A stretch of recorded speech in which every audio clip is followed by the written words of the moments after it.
is watching this video because this is video of an EMBRAS award.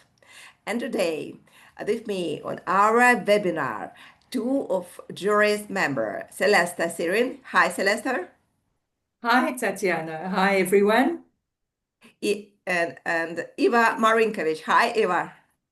Hi, Tatiana, and Of hi, EMBRAS award. And today, before we are starting, with me discuss our webinar, our jury's member, Celeste about Hi, Celeste trends. I think globally. Hi, Tatiana. Hi, everyone. All of us from the three different continents. Hi, Eva.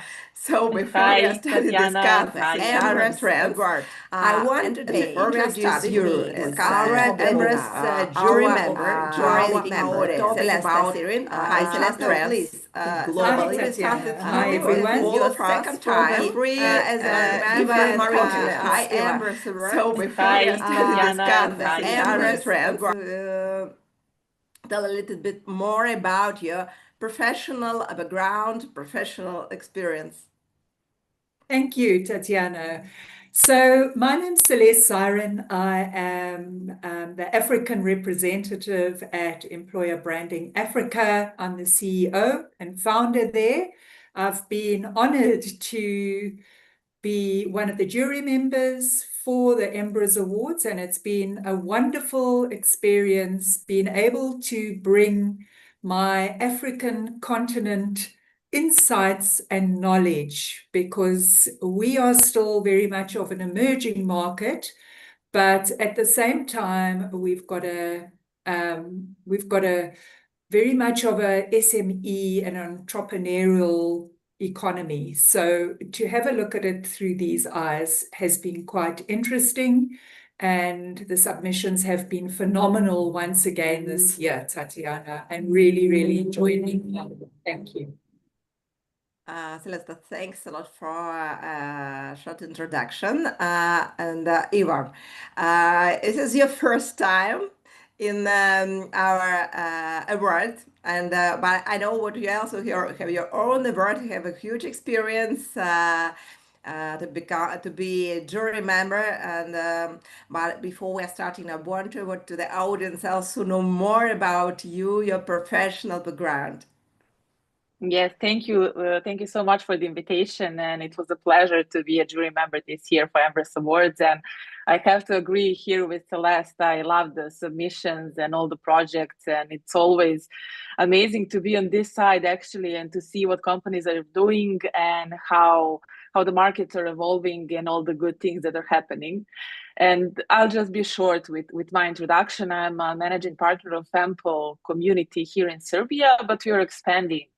We have our representatives also in Slovenia and in Croatia and all around the region, but also we have a lot of partners and friends all around Europe. So we are basically trying to do the similar as you, I'd say. So our mission is to educate the market and to help both individuals and companies to grow and to improve both their skills and to just catch up with all the emerging trends and all the changes that are happening. And right now in October, in a few weeks, actually, we are organizing this huge festival. It's the biggest regional event for employer branding. And there we will talk about changes and about a lot of significant things for all of us, I think, around the globe that we are experiencing right now. So once again, thank you so much for the invitation, both to be a jury member and to be here today with you.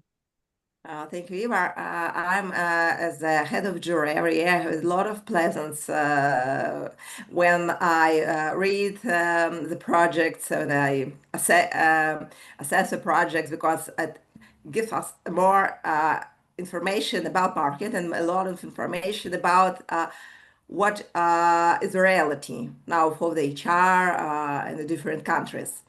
And we will have the 10th of October in Tashkent. We'll have a summit and the ceremony and the awarding ceremony. And I could invite everybody who are watching this video to join us in Tashkent. And of course, I could also invite everybody to Serbia, to Belgrade, because this year they will have opportunity, I hope, to see each other personally, not just only by the online. Today I want to ask you not about projects. I think everybody who could visit the summit could see the best projects as a part of the summit. So we will have a lot of opportunity to know more about this, and I think afterward ceremony. Now I want to ask you more about trends. And my first questions to you, it's about 3 main trends, which you think could be more important for the next year, and which you think all the companies should implement in their life and their projects. It could be from a different area, but you think it's 3 main trends we couldn't ignore and should think more about them. Eva, could I start with you? Yes, of course. I mean, the first thing that pops to my mind is definitely something that everybody is talking about right now, and that's AI. But I don't want to talk a lot about that. I think that that's definitely a trend that will be reshaping the whole industry and our profession, definitely. But what we need to learn how to do actually is embrace it. I mean, our topic this year is Own the Change. So I'll say we need to learn how to own it and how to adapt our own skills and how to work with it, because in the end, AI can help so much in our everyday work and automate some projects that we're doing manually so far. So I think that's definitely one of the trends. The other trend that we also saw here, but I think that's a global trend definitely, is that younger generations are much more entrepreneurial than we were, and they are often looking for maybe some careers or projects to do outside of corporations and companies. So employers will have to actually either redefine how they hire people, whether it's by a contract or whether they are doing with freelancers, and actually to rethink their strategies when it comes to people and hiring younger generations, because as I said, they're much different than we were when we were entering the job market. So the talent has become scarce, let's say it like that. So we'll definitely need to keep fighting for it. And I think that definitely I'm not sure if I would even call it a trend, but something that has been on the radar for quite some time. And it's a challenge that a lot of us are experiencing. When I say us, I mean the market that we are working on is data, definitely. I think that we'll all need to learn to be much more data-driven. And I mean, that's one of my big passions, and I'm trying to educate people here locally on that topic. But I think the data in HR can help us boost a lot of projects and initiatives that we have, and in the end, to help us actually to navigate the difficult conversation that we might have with the managers and the decision makers in our companies. So I'd say these 3. I think there probably might be more, but I'm sure that Celeste also has some ideas on this front. Thanks a lot. Celeste, what could you add to these trends? 3 your trends. Thank you. And I completely agree. And you took the words out of my mouth, Eva. On the AI automation side, I don't think anyone can avoid that conversation, but I'd like to elaborate a little bit more on that in terms of skills first workplace that many organizations are looking at.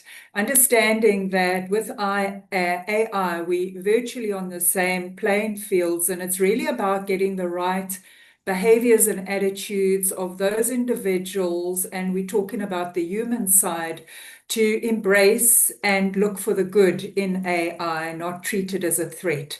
So I believe that many organizations are hard at work doing a work infrastructure, workplace replanning, and architectural design, and that really having a look at how it matches their business objectives, each year in that, and matching those skills accordingly, not necessarily according to qualifications, but the capability and the behaviors that can actually get them to meeting the business objectives, their performance. So that's the first thing.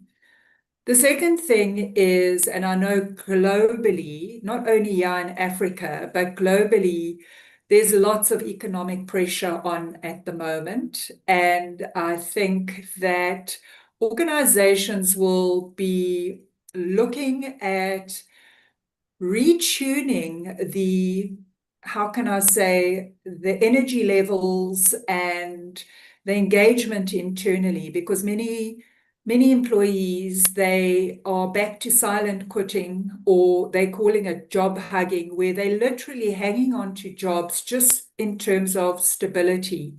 This is a bit problematic if they don't have line of sight of what their EVP is and why they are there, what's actually motivating them, how they're contributing to the bigger impact in the organization.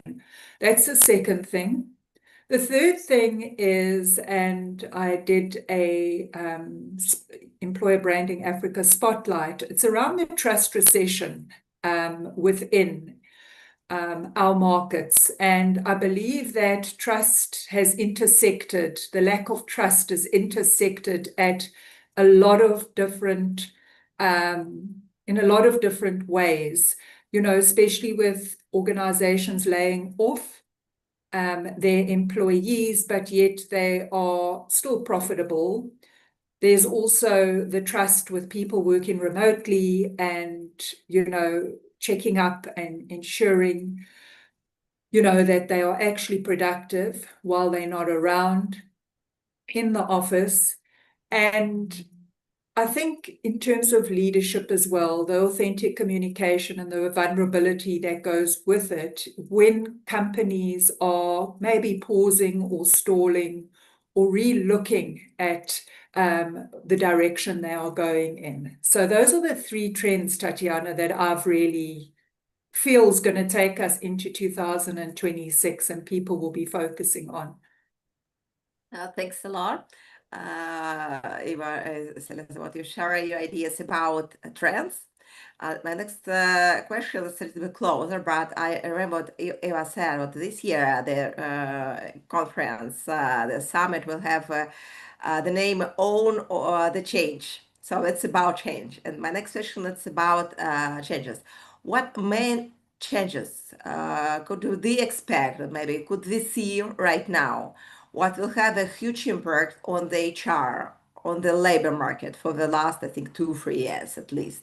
The market some of them, but now I want to go more deeply with these changes.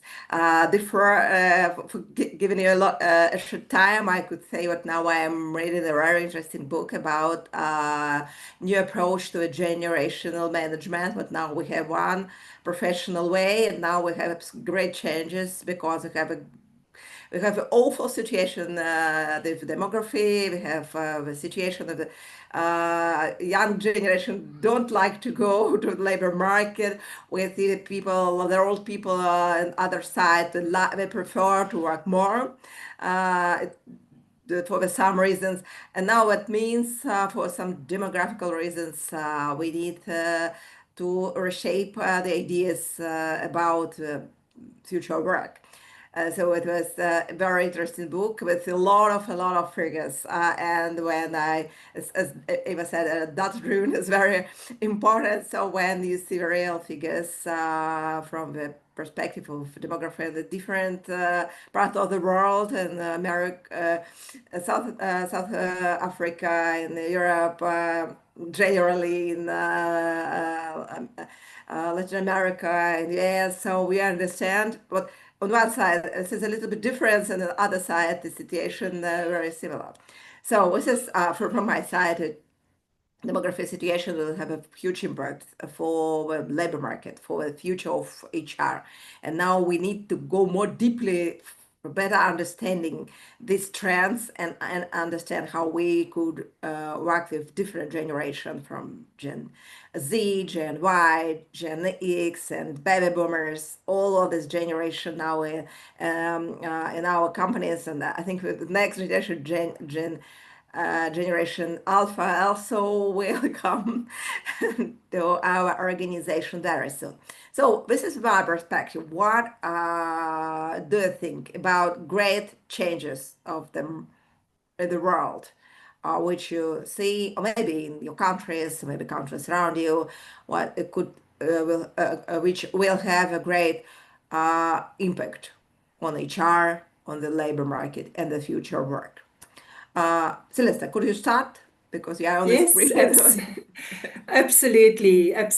So I think, Tatiana, we cannot underplay the mental health and the well-being in the workplace. And whilst we had COVID a few years ago, it pushed us into hybrid or remote environments where people have got to a certain degree a sense of loneliness.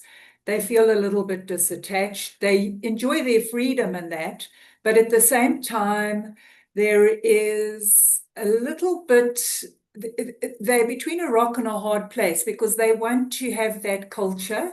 They want to enjoy the culture and the connection with people. They like their freedom at the same time. But then there's also boundaries that are pushing the wellness and the well-being when it comes to working overtime and working late, and the expectations maybe from leaders, but also the expectations of the employees themselves. So I think we're going to have to watch this space very, very closely. I think the support needs to really, really be there. It should be a given in anyone's employer value proposition in terms of, in terms of that support. In terms of the return to office pushbacks, I think we've all witnessed that this year. I believe that I think that's going to continue. To what degree, I don't know. As much as people are enjoying the flexibility, it's still going to be the bargaining token, for want of a better word, when it comes to retaining your people and trying to attract. So that return to office pushback, I think, is still going to continue because people have obviously had a taste of it after COVID. And they're enjoying it, but it has got its downside as well. The job instability as well, in terms of, Eva spoke about the gig workers and the contract workers, and that, there's a level of trust involved there as well. Can people juggle 2 or 3 jobs at one time while they're keeping their permanent job? And what is the tolerance level around that as well? So, the long-term impact on HR is, how do you cope and how do you manage with those situations? I've got one more, but I don't want to take it all. I don't want to take all the airtime from Eva. Yeah, so Eva, if you decided to focus your Employee Festival on the changes, so I think you understand that now they have a huge changes. Could you share, please, your ideas about it? Yes, of course, and thank you, Celeste. No, I definitely agree with everything that you said, and I'm here in maybe better position because we did an extensive research on changes and everything that happened while we were preparing the conference itself. But I would maybe here focus story on the 2 main changes that happened. First one is that happened, I think, globally after the massive layoffs that we've seen all around the globe, and everyone was hit by it. I think the change that happened after that was the need to rethink the HR as a profession. There's been this bubble that was built around it at some point, and we've had, it was a great moment in history because we got a lot to learn but we had all these different specializations around HR that were working on employee experience, on the candidate experience separately than employee experience, on learning and development. So these were actually people that were doing their best work in these areas. And now we've had teams that came from 6 people to 1 person that was juggling all of these areas by themselves after the layoffs and everything that happened. So I think it's definitely the time has come to rethink the HR position as a more strategic position in the organization that should sit at the big table and be included in the process of decision making, not only in the communication of these decisions, but actually in the process that goes behind it. So that was one big change that we actually saw and that we keep seeing both in our market and globally, how the HR teams are changing and how the profession itself is changing. I think that Celeste mentioned also in the first question something around the skills-based profession and skills-based hiring. And I think this is definitely something that we've seen in the past year or so, that companies were not actually hiring for positions, but for the skills. And they were investing and they will invest more and more into actually retraining their people and educating them so they can keep them in the organization. So definitely the change in the profession itself. The second change is affected by what we also talked about, and it's AI, and that's definitely a digital transformation that is happening to organizations worldwide. And that's something that, especially if we talk about maybe more senior generations, such boomers, or definitely not Gen Z, they're pretty much AI native, let's say it like that, especially the alpha generation that is now coming.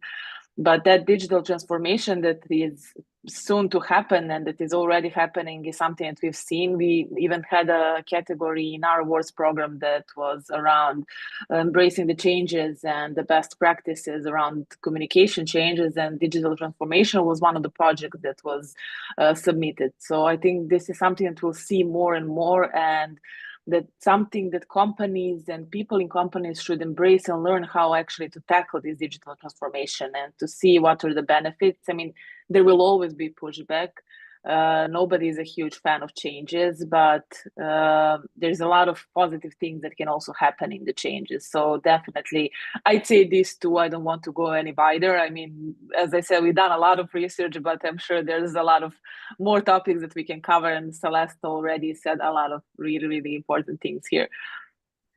Yeah, thanks a lot. And I could mention what also in Tashkent, the 10th of October, in our summit, we will discuss a lot of these trends and a lot of changes which you covered, because I think what discussion is also very important for better understanding the future and what we could do. This is trends and this situation of the markets.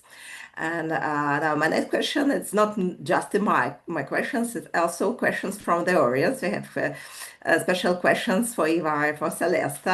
I will start with Eva, but Celeste, if you want to add something after that, please, I will give you a microphone for adding something. And my next question is for Eva. And originally, I also want to ask you about it because it's very, very interesting and very important. What is your opinion? How companies should balance digitalization of all the HR process, maintaining a human-centered approach? So the right balance between humanity and between digitalization. What is your opinion? Yeah. I mean, that's a great question. And I'm actually really happy to hear that people are thinking about this, because I think that we definitely need to keep that balance and to think about it when we're implementing new tools and new digital movement. And I think the balance is in embracing the digital tools as something that can support us to be better in being human. I think that automating some of the tasks that we have, some operational tasks and manual tasks that we are doing on a daily basis, especially using that tools to help us be more data-driven and having more argumented discussions with the managers about the initiatives that we want to push, and to show them actually how we are impacting the business, not only people, but how our impact on people is impacting business. I think that tools will be a great benefit for us there, and that will actually liberate a lot of our time to work with people, to stay in the, let's say to step into the shoes of coaches, maybe to try to be more human oriented and more experience oriented than just task oriented and project oriented. I think that's in my opinion, I mean, since the question is for me, I can say in my opinion, I think that's a good thing that can actually happen from this digital transformation, because it can give us tools that will empower us to be better at being human-centric, because we won't have to deal with some things that are actually taking a lot of our time from our hands, that we can invest in people in our daily job. So I think the balance is definitely there. Now, the challenge is with how to embrace these tools, and there is a learning curve sometimes, but I think that education is something that we all need to think about when we are working in these positions. I mean, in any position, of course, you always have to work on yourself and to educate yourself, but especially when we're working with people and when we have such a responsibility for the people, we definitely constantly need to improve ourselves and to see what sorts of resources can empower us to be better at that. So I think that would be my answer. Thanks a lot, Celeste. If you want to add something to this question, your opinion, I mean, some additional Yes, ideas? I think I completely agree with you, Eva, and I believe that we're all in the same situation when it comes to AI and technology. I almost feel like we are on the same playing fields. The differentiator will be the human element. And when I say the human element, I'm saying it's not only about embracing technology, but it's also about how the human sees the opportunity to become that much more intuitive and that much more human, and using those soft skills like empathy, listening, communications. It basically, AI has shifted that laborious, mundane work. So you've now got that opportunity and that bandwidth to dial up on the human side that you've never been able to do, because it's been so transactional and process driven. So I believe that any organization, the differentiator will be your people, not the technology. It will be how the people actually engage and interact with your employee workforce. That's just my little bit. Wonderfully said. Thank you. I think what the common for three of us is a people-centric approach. And I think we really believe more in people than in AI. My next question for Celeste, and I also think that Eva could add her ideas after that. They're very interesting questions from my perspective, because I see globally what this is a big trend in HR, and especially in employer branding. And this is about employee experience. Celeste, the question is, why do you think why employee experience becoming more and more important in the employer branding area and employer brand management? And I could add, what is the future of employee experience management?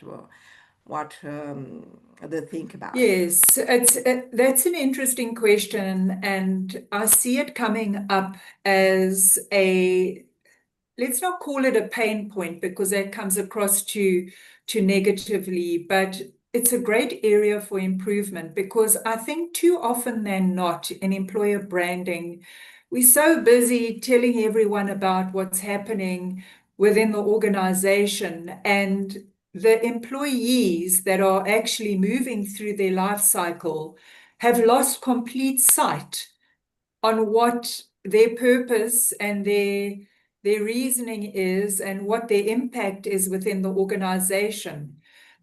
With some multinationals, it's almost like they are working in two different countries or two different companies where they either dispersed remotely, or they might be, let's say, in rural or urban areas, and they've lost sight of their community almost. But not only that, they've lost sight of the opportunity to grow within an organization because no one's bringing it to the forefront for them. So in terms of the employee experience, I think there's a lot of work that needs to be done there, Tatiana. I really do. I think we do too much external socializing, but we don't do enough internally. And people forget why they get up in the morning, and what actually gets them going and why are they working there. They lose sight of that completely. So bringing that home through all those touch points and them understanding their line of sight when it comes to skills development, skills capability, especially with AI and automation, they want to grow as much as the business wants to grow them. So that collective discussion needs to happen on a continuous basis because then they enjoy their employee experience journey. Yeah. Before I give Eva the microphone, I could add what I absolutely agree with you. And in our projects, they see what the EVP is just a promise. But we could not build trust on the promise. We could build trust from action. So the action for the employee specialists is what we are doing with them every day. And we need to understand what we, especially for the big corporations, what we could have divided, what is this part of HR.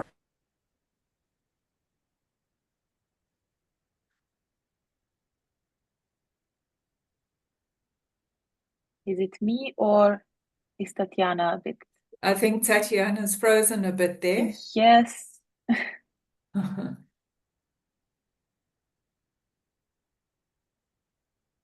I'm not sure what happened there. Yes. Let's wait a second or two. I'm sure her team is on the line trying to fix it. Technology. Yes, our best friend. We were just talking about it. Exactly.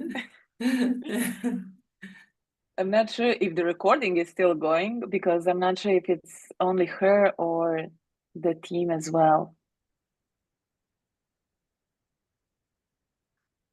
Since you and me are here.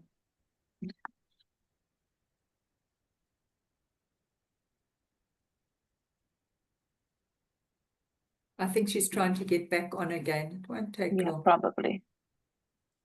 I just have to add, I mean, while we're here and I can see that it's still recording, the question about why is the employee experience becoming increasingly important actually made me sad. Because reading that question, I think the question should be asked, why isn't it getting more important? Exactly, it should be intentional. And I think that we shouldn't be asking ourselves what is the future of employee experience. The employee experience is the future. I think that thinking about the experience, both of employees and candidates, is what should actually keep us in line to know that we are doing the right thing and that we are good at what we are doing. So I think we just need to rethink how we approach it. And as you said, it should be intentional and it should be planned. And that's, I think that's also one of the points where data can come in very, very handy. But definitely it made me sad because I was thinking, wait, I mean, why are we asking question? Why is it getting important? Shouldn't it be the most important thing in the whole process, the employee experience? I mean, we can toss all the employer branding and everything that we're doing externally, we can toss it out of the window if we are not actually working on our employee Yes. experience, right?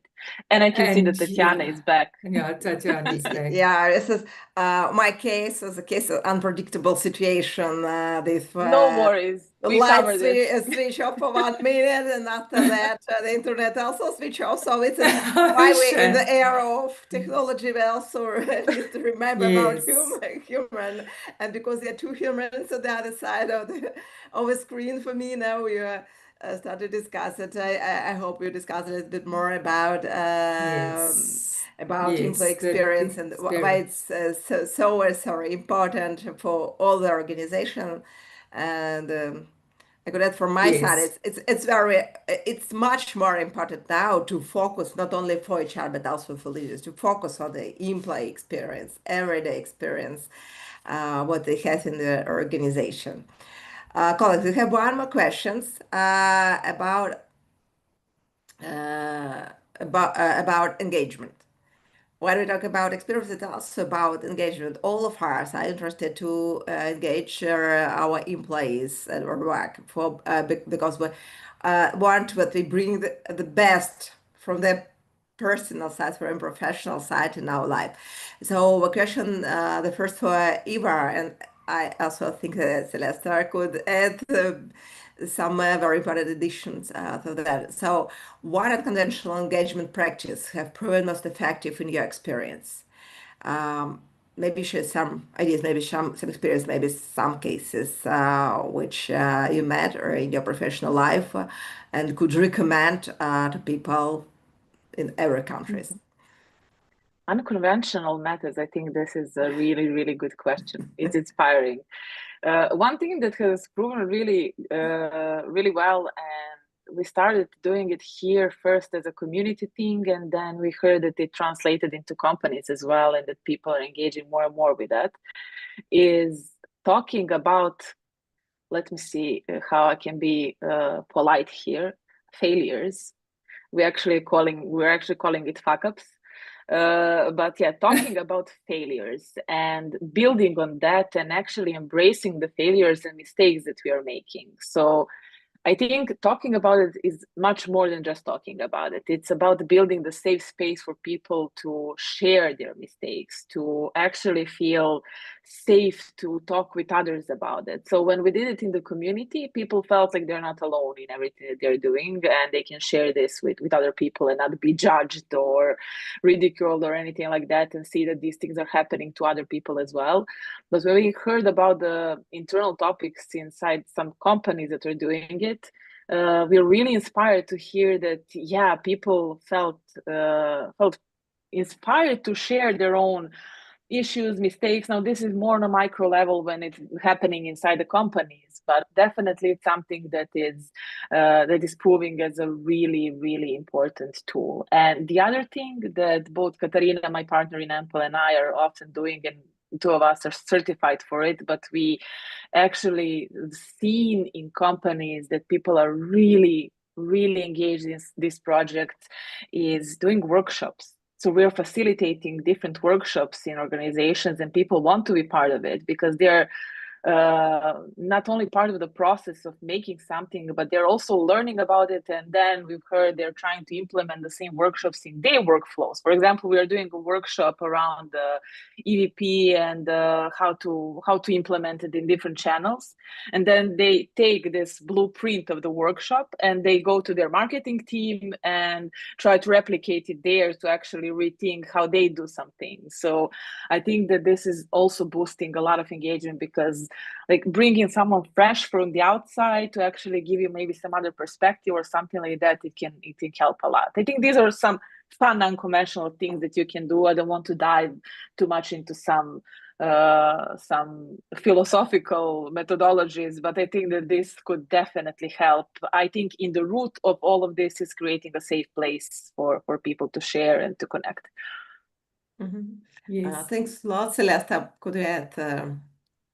Yes, I've also seen that, you know, bringing an external sort of outside perspective to make your talent leaders sit up a bit and with respect, what often happens is they don't hear your voice as a talent leader, and because you're talking to them all the time. So having an outside perspective from a more worldly sort of 360-degree approach and being able to give tangible case studies at play so that people can hear how engagement can actually ignite so much better than just, going through the process every day really, really helps. So that's definitely definitely important, as well as solutioning, having solutioning sort of workshops as well, so that people have a safe place where they can say, it's okay to say if this went wrong, because 9 out of 10 times they're sharing it with someone else or 2 others that might have had the same experience, but no one has got the confidence to put up their hand.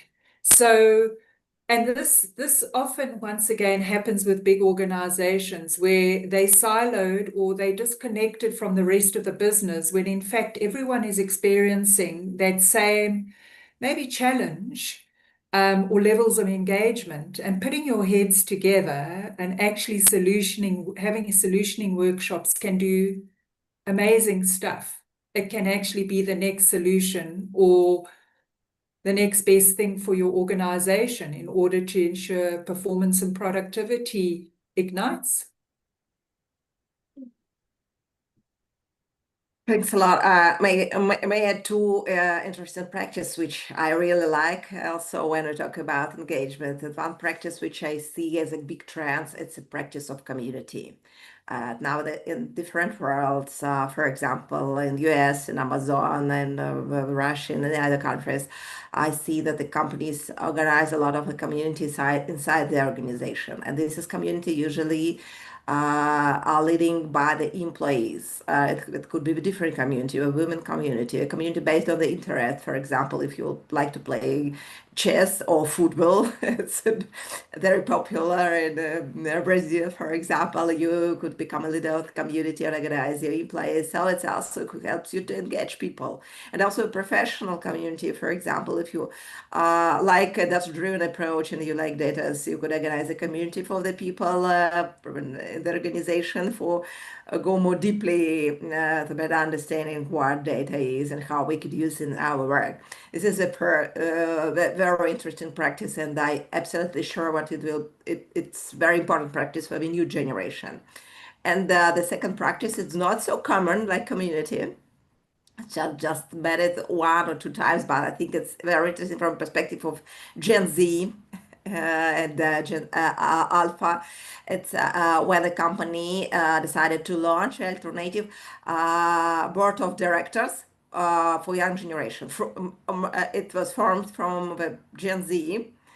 And how does this board works? They also discuss the same questions like the top managers, but because they were very young, we don't have enough experience, they don't have enough failures, which we need to avoid. So we sometimes we have a very different perspective. And it helps company from one side engage a lot of people from young generation, the community, the leaders of this community. There's a real impact on the decisions in the organization. And also times to times the company give very interesting ideas from this, and else could recommend try these ideas for companies who are ready to give more voices to the Gen Z in their organization for the future. As we said, we like to be more entrepreneurial, we like to have more impact on the future of the organization, which I could add for some unconventional engagement practice. And also we have one more questions, and I told the world impact, and now I wanted one more important part. It's about sustainability. It is one of the focus now in Central Asia and in Uzbekistan, and this is why it's will be one of the part of the summit. And as you see, we have a special nomination ASG for HR, because I think we last 3-5 years, we have started to discuss ESG sustainability from HR perspective, and they become more and more important. And In the past, it was not a part of the competency of the HR. It was the parallel, absolute parallel function and organization. But now we understand what we need to know more about it. So the question is, what role do you think HR leaders should play in the achieving sustainable goals of the organization? Who is ready to start? Celeste, could you? I don't mind at all. Try to Thank start.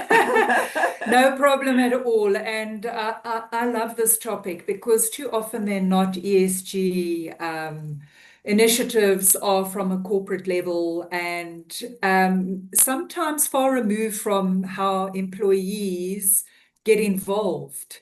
And that is where I feel HR's responsibility is to encourage whatever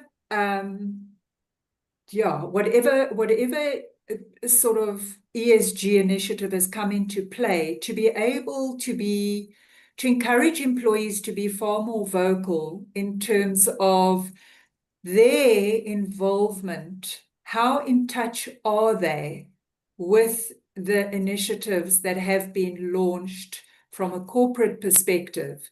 So if it is if it is about, how can I say, recycling or any kind of, initiative like that, let them come to work and let them talk about what they're doing with maybe, I don't know if they use ink cartridges these days, but how they have been recycling ink cartridges, or at home, how they've encouraged their children to recycle, so I don't feel that we are vocal enough about that. I think the stories need to be told there. And I also feel that if it is going to be part of your EVP, one of your pillars, then you must live by it. If it's part of your EVP promise, then your people must see it at play. It mustn't be out there and and it's merely just words and in reports and that kind of thing. And I think we need to be far more intentional with dialing up on the involvement of your people, and they just need to be guided more by HR leaders on how they can do that. Thanks a lot. Eva, what could you add?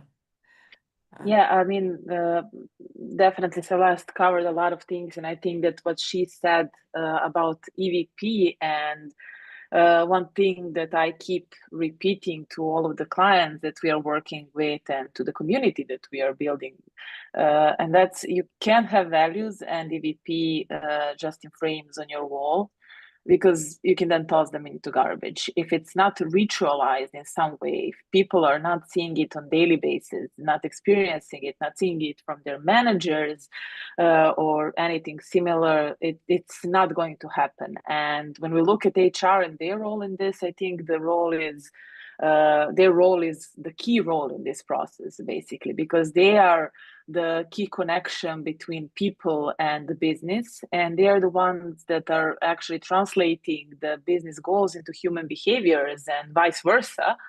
So definitely they are the drivers of this change that should happen. And the other more practical answer also might be building on what I answered before about the engagement and how to increase engagement. HR can organize a workshop with people, see what the sustainability means for them, see how they're actually implementing it in their lives, how they are suggesting that it should be implemented in business, and making them actually be part of it. That will drive them to actually own it.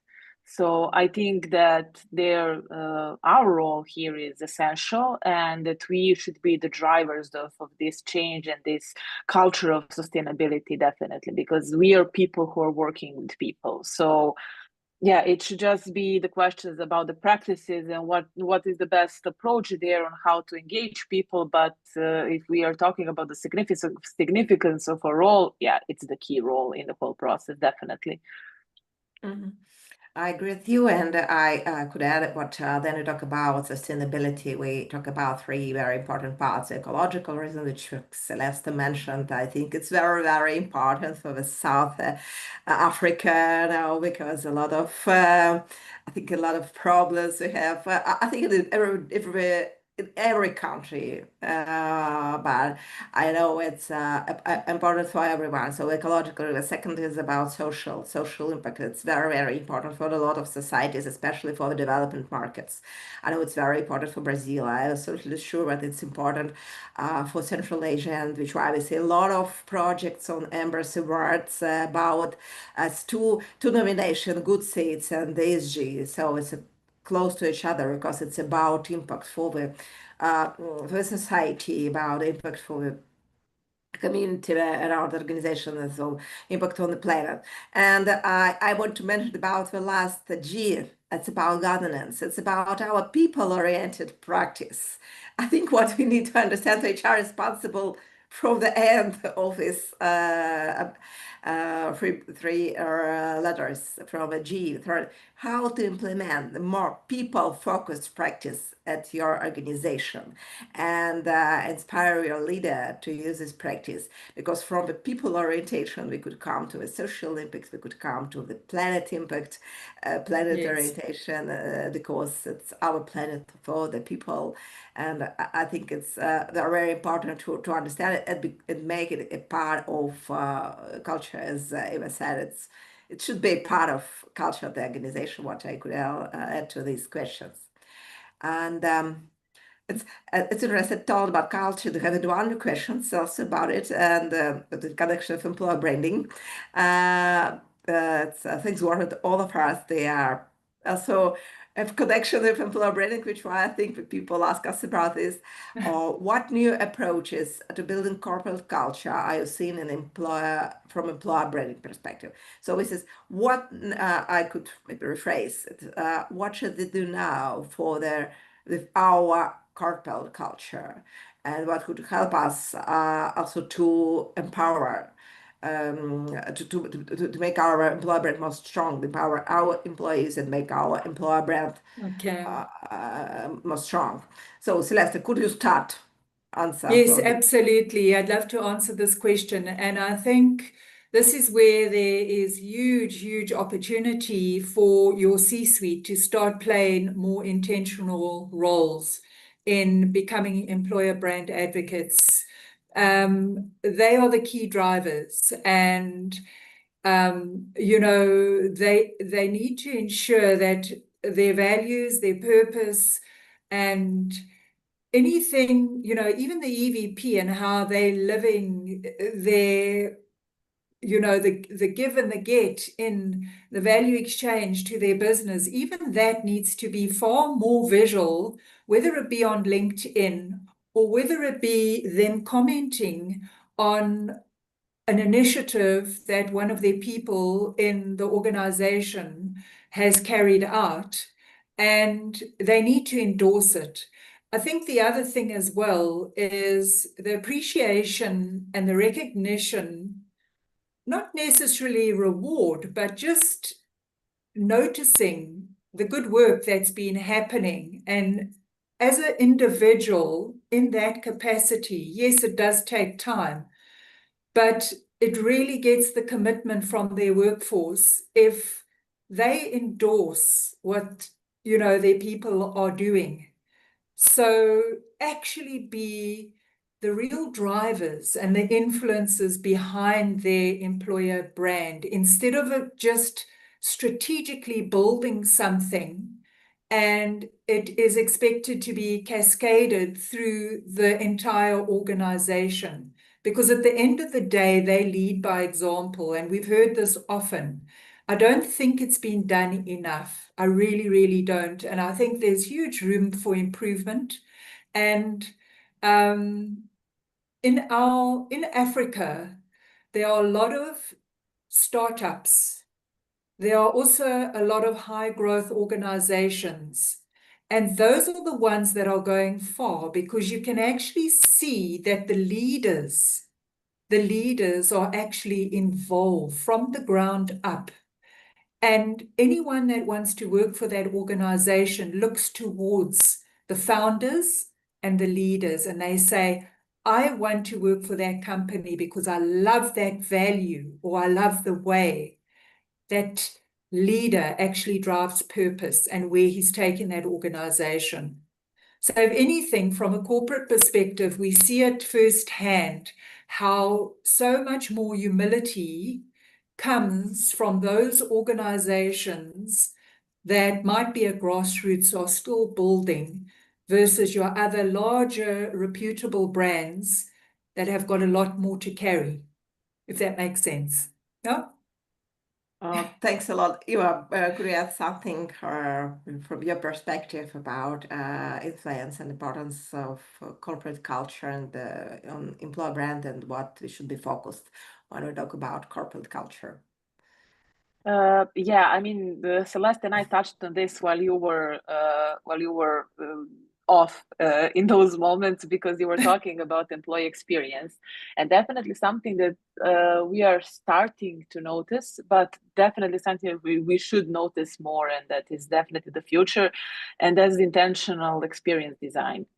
I think that thinking about the experience of both candidates and employees as a holistical human beings, actually, that are working in an organization and then going out of the organization, having their own life and something that is affecting them in a society, or just thinking about their overall experience and designing these experiences with care and with intention. I think that is something that should be the future of all of our efforts and everything that we are working on, because everything that we're focusing on people, and I can see that this small bunch here is pretty people focused, all three of us.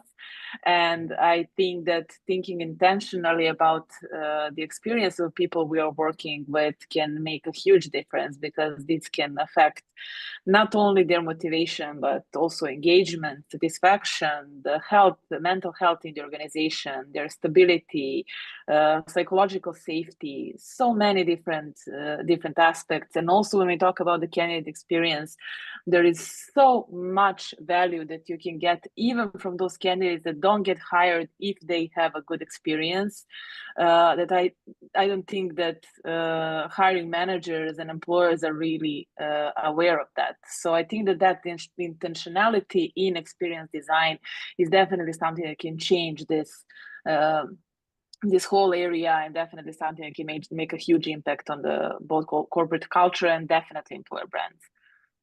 Mm-hmm. Eva, thanks a lot. Colleagues, the time is coming so fast. So Yeah. my last questions from my side, the short questions, the short answer at the end of our wonderful conversation. It was very fruitful from the insights and ideas. I think they could share with audience and the people who are watching us now, who will watch us in the future. So the last questions for you: what one tip could you give to all HRs, to all leaders, which help, from your perspective, which could help organization to overcome all the barriers or meet the challenges of the future? What should they do right now to meet the future and stay successful and happy? Eva, could you start? What is your tip?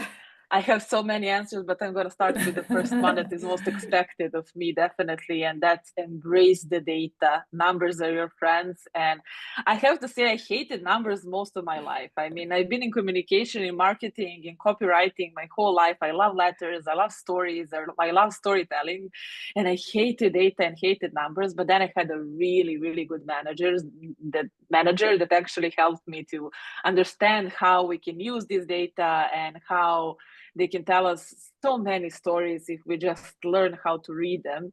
So embrace data. They can be a huge help, and this is something that should come even before the AI, before technology, before all these other aspects, because you still need to measure your impact. You still need to set up your goals. You still need to know where you're going. You still need to know if you got there or not. And I think the most important question of all is why you're going there.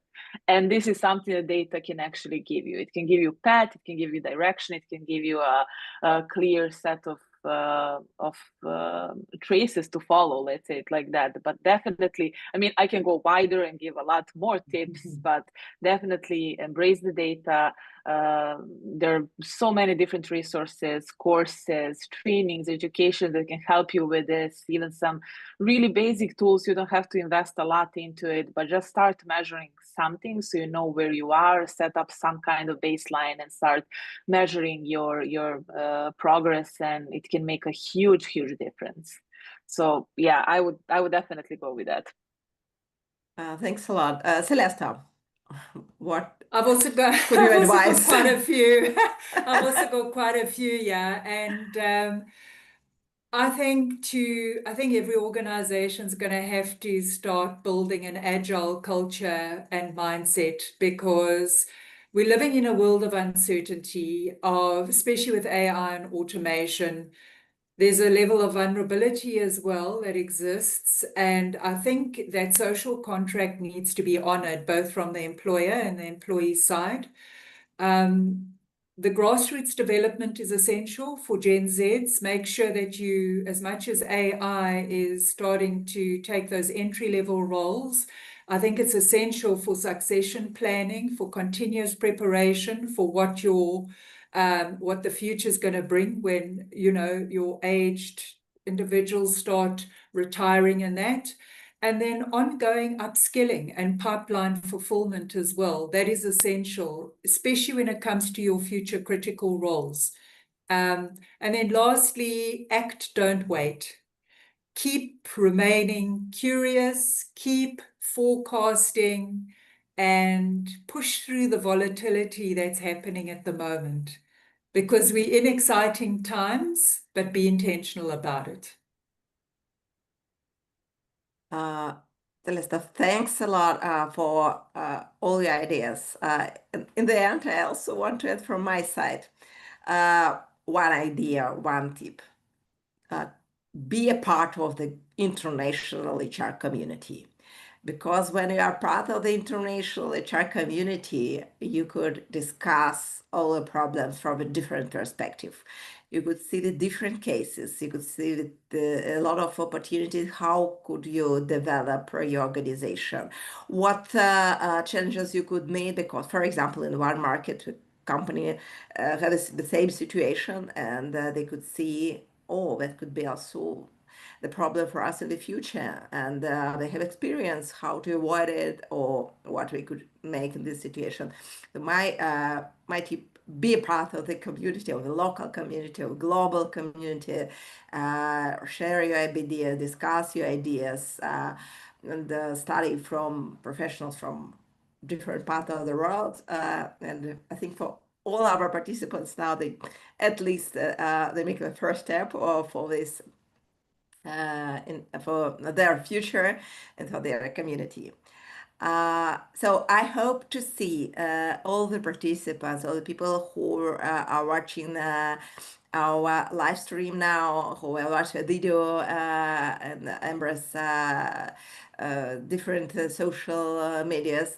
So join our summit, Employer Brand Summit, and the ceremony of EMBRAS ceremony of EMBRAS Award on 10th of October in Tashkent. And I hope in the future they will have a possibility to also meet again as a jury member, as a professionals, and for developing HR, as they say in the beginning, developing HR globally for every country and for globally, because the exchange of the practice is very, very important. Celeste, Ida, thanks a lot for your time. Thanks a lot for your participation in our world. And thanks a lot for your support and all ideas which you shared with our audience. Thank you, Tatiana, so much. Thanks, Eva. Thanks. And you, Celeste. Yeah, Okay. thanks you. Bye. Okay, bye now. Bye. Bye.